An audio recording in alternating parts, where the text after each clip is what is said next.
feels like fall. I can wear some jackets and not die of a heat stroke.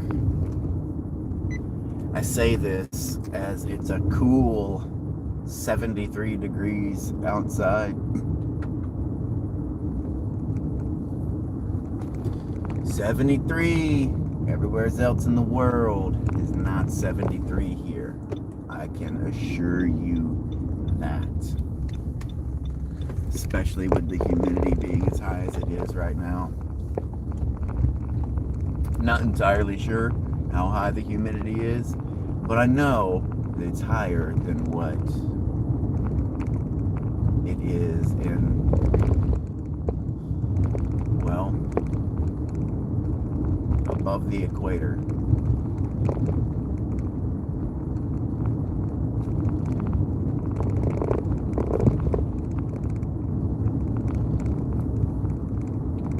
I spend a lot of time outside.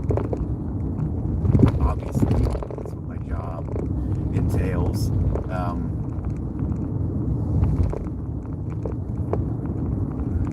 There you are. There's a mosquito in the truck. So I spend a lot of time outside. Well,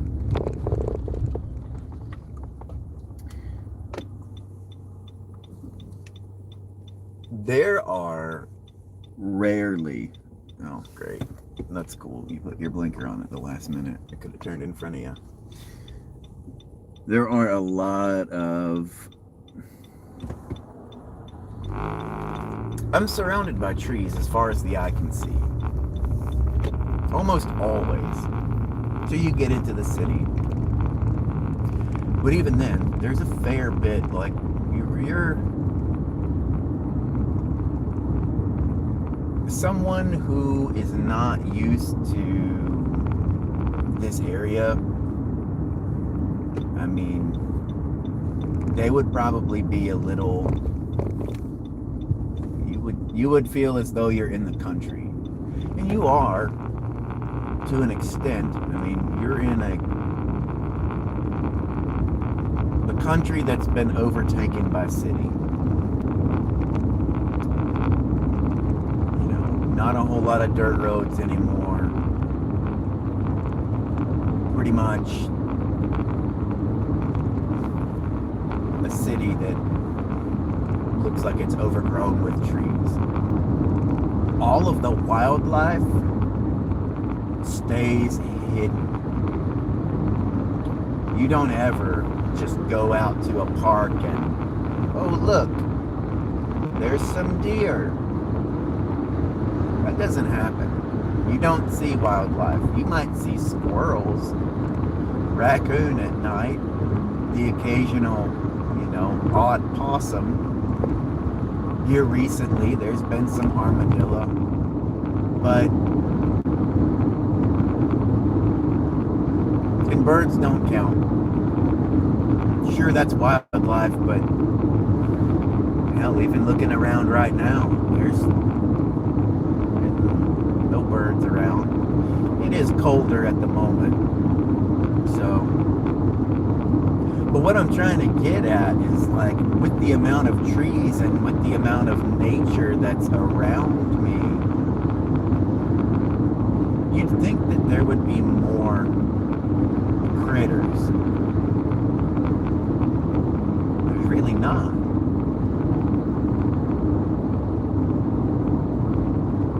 When I lived in Colorado, you know, even going to parks that were in the city, you still had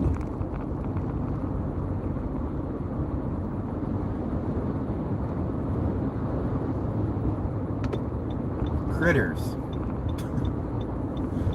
I mean, I don't understand really why that is either. Like, you would think that there would be more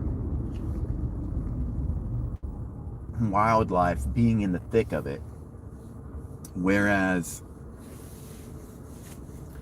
Jesus, even in Colorado Springs, you had way more. animals that would just, and if you live there, you know, like if you live in that area, you know what I'm talking about. But here, not so much. You would think it would be a constant thing since we're literally surrounded by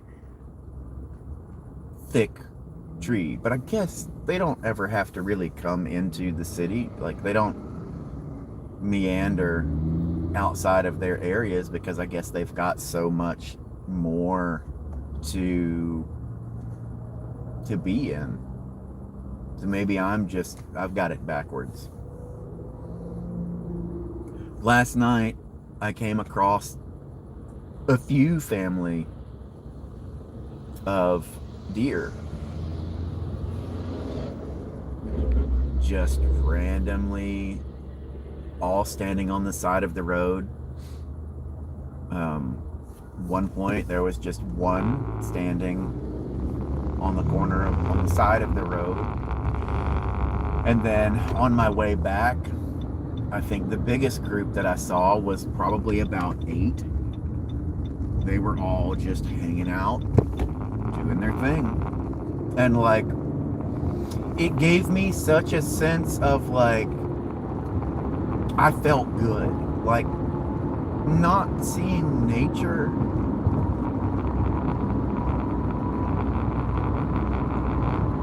I don't think that people realize, like, maybe I'm just weird, but like not being in nature, not being around like the animals of nature, like seeing them, like it feels strange. You don't like that's not.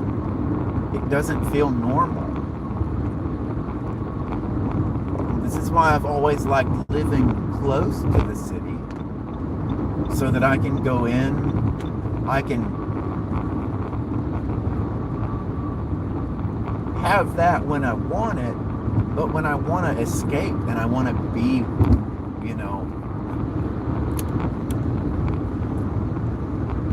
kind of secluded and in nature, I can do that. It just made me realize how much, like, man, like even just seeing wild deer, like it just, you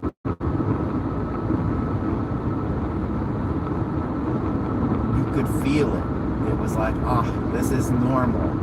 There should be deer here. Why wouldn't there be? I don't know. I miss that, is what I'm trying to say. Like, this is me realizing that I need to get out more in nature, and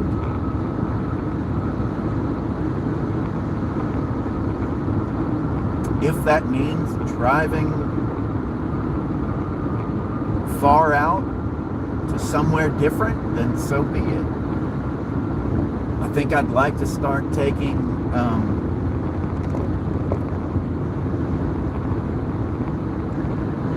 do some math and see, like,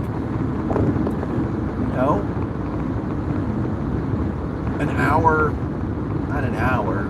that's way too close. Oh, that mosquito. Not the nature I'm looking for.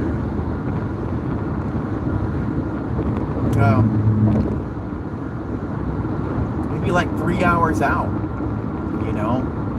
which really sucks because where I'm positioned in Texas, 3 hours out is like still Texas.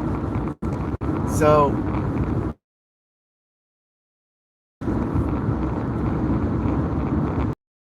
I don't know,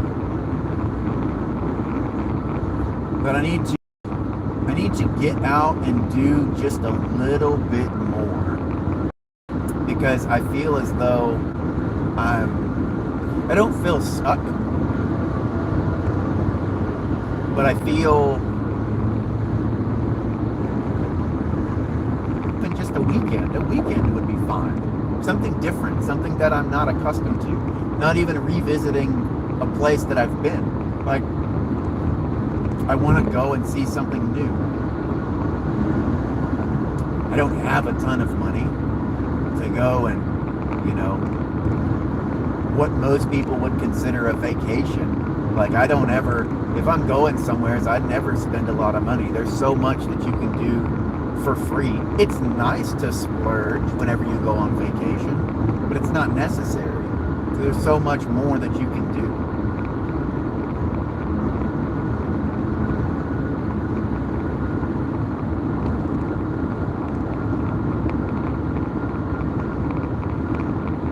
Trust me, I like a resort as much as the next guy, but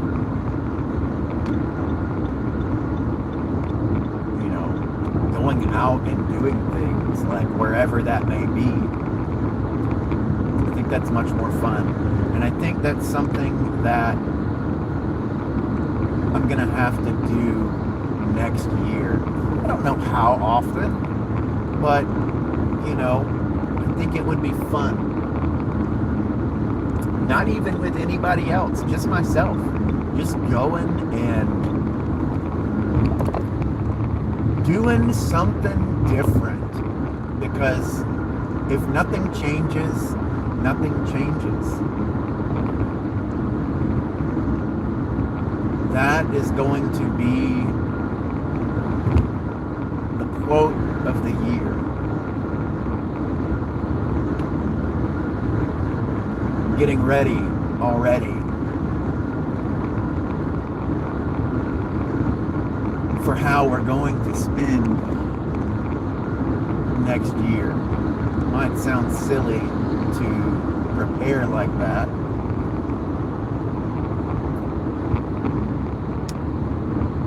New Year's resolutions, I think, are just kind of silly.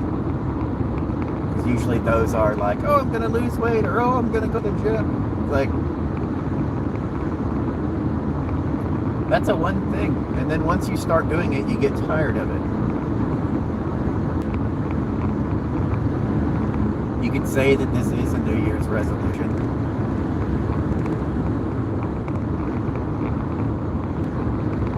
But I don't feel that it's that way. I feel like it's something that we're constantly changing anyway. Or we should be, within reason. You don't want to be in a constant state of flux. But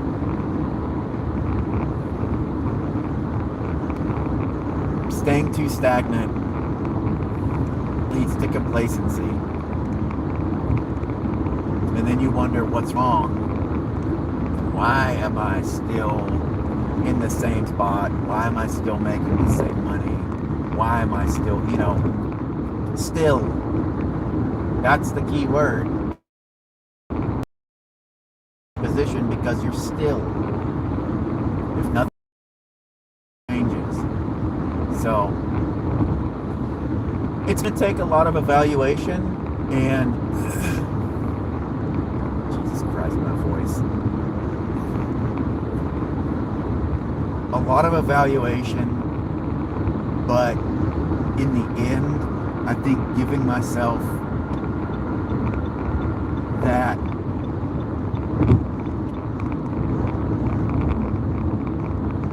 grace to figure out exactly where I need to work a little harder and just sort of check in, because there may be areas that I don't need to continue. Maybe I've reached that goal and I'm just not really, I'm so focused on improving this area of my life. I've already reached that goal and I didn't realize it.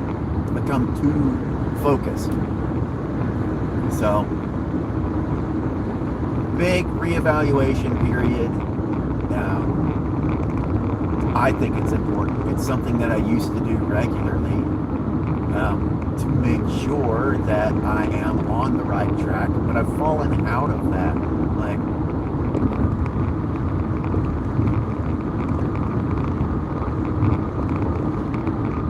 I don't know when I fell out of that, but it's like, it could have been stress, it could have been, any number of events that have taken place over the past couple of years. But now that I'm feeling better, still not optimal,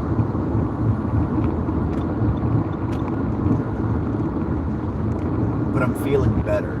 I feel like I can tackle these things with a clear mind, and that really makes all the difference. It's trying to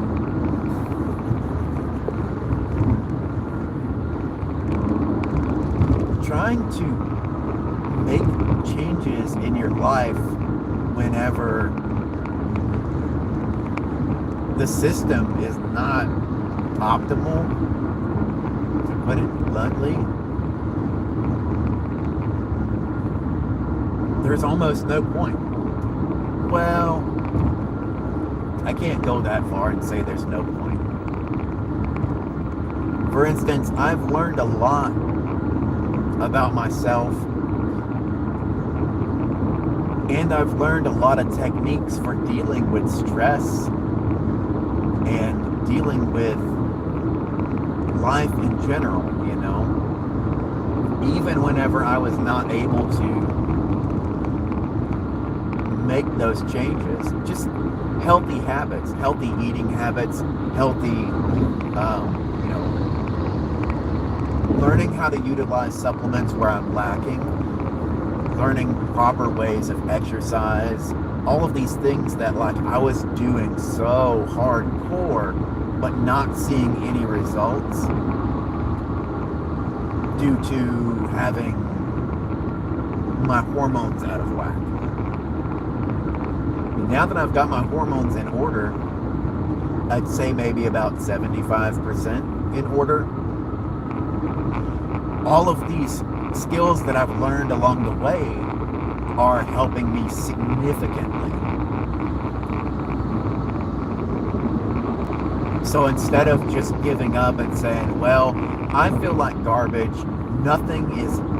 everything that I'm doing is for naught, I'm just going to go ahead and not do anything. Like, that would have been the easiest thing to do. That would have probably been the most comfortable thing to do as well. But I wouldn't be in the position that I am now, knowing what I know. So I'm glad that I stuck with a lot of these practices, even when they weren't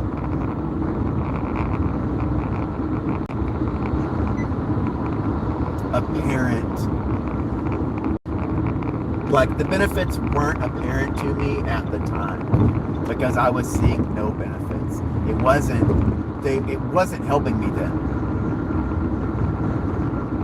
Maybe it was, but I wasn't getting the results that I thought. But I kept up with it. I don't know. Kind of waffling, kind of just going through my process and giving myself credit where there's growth.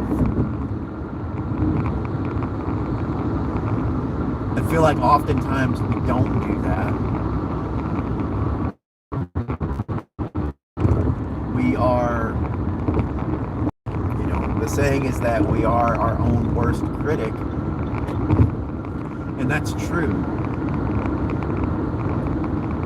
We also need to be our biggest cheerleader as well. When we've made progress and things have started to improve, pat yourself on the back. Reward yourself for a job well done.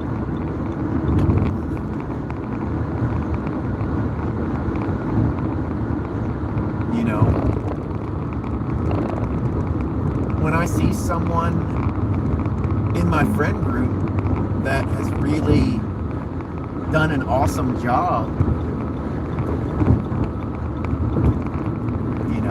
I applaud them. Don't be the first one to tell you how happy I am for what you've done. That's what friends are there for. We are our, that's, you know, a good support system. So why is it that most times we have a hard time doing that for ourselves? Is it because we don't want to slip into that, you know, we have that fear of maybe giving ourselves too much credit? Making it seem as though we're self-centered, or, you know,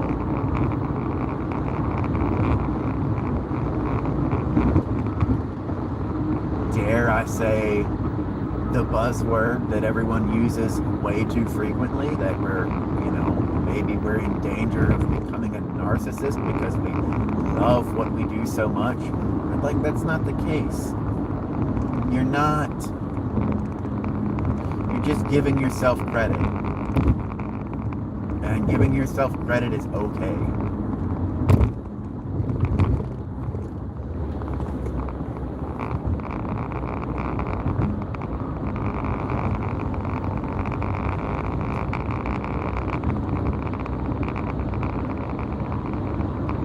I feel like that's something that I've struggled with in the past, is being able to acknowledge whenever I've finally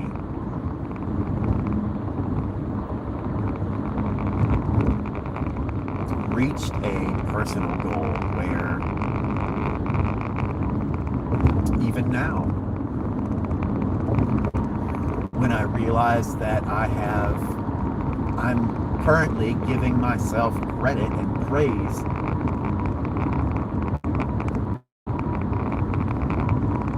for being able to recognize my shortcomings and my achievements. It's important to do that. Treat yourself just like you would treat your best friend. Because I've got news for you.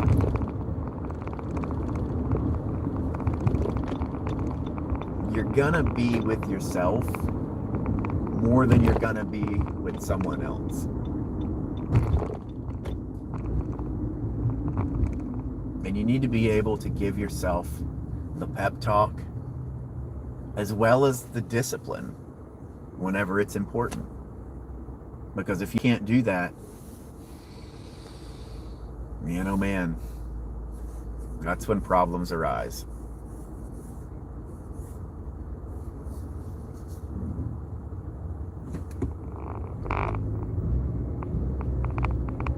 So I don't know. It's just my little talk for this evening.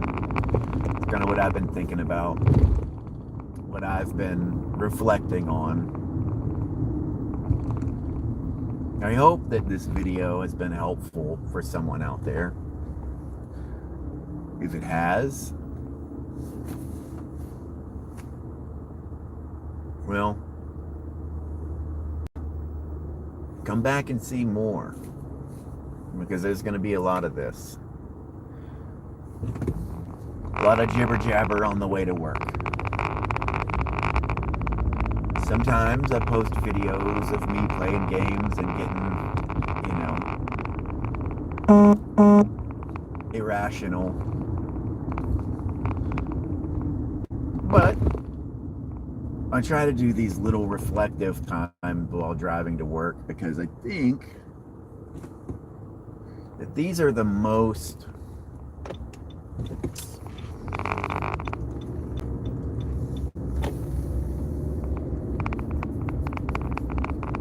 these could be the most beneficial talks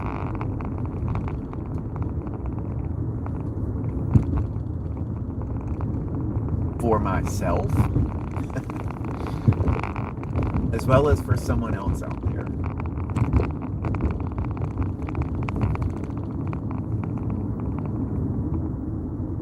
You know, some people like writing.